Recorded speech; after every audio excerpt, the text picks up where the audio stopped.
Pelajaran 4, ayo membayar zakat. Subpelajaran 3, orang yang berhak menerima zakat.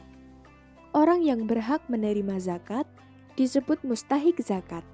Allah telah menetapkan golongan orang yang berhak menerima zakat dalam firman-Nya dalam Quran Surat At-Taubah, surah ke-9 ayat 60. Coba perhatikan dengan cermat Quran Surat At-Taubah, surah ke-9 ayat 60 berikut ini. Innamas shadaqatu lil fuqara'i wal masakini wal 'amilina 'alaiha wal mu'allafati qulubuhum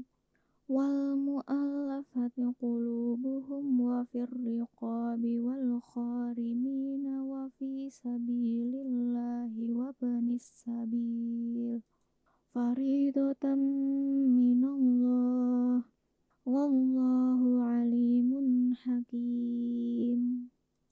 Artinya, sesungguhnya zakat itu hanyalah untuk orang-orang fakir, orang miskin, amil zakat, yang dilunakkan hatinya atau mualaf, untuk memerdekakan hamba sahaya, untuk membebaskan orang yang berhutang, untuk jalan Allah Subhanahu wa Ta'ala, dan untuk orang yang sedang dalam perjalanan, sebagai kewajiban dari Allah Subhanahu wa Ta'ala.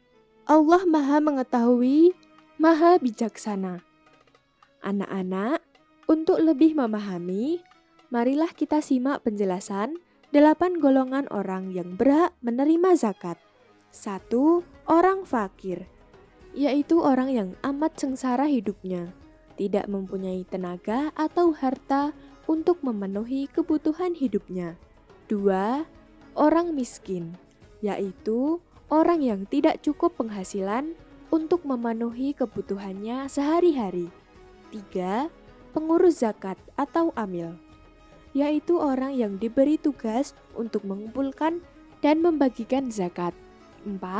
Mu'alaf, yaitu orang yang bukan Islam atau non-Islam yang berkeinginan masuk Islam. Untuk masuk Islam dan orang yang baru masuk Islam yang imannya masih lemah. 5. Orang berutang, yaitu orang yang berutang karena untuk kepentingan yang bukan maksiat dan ia tidak sanggup membayarnya.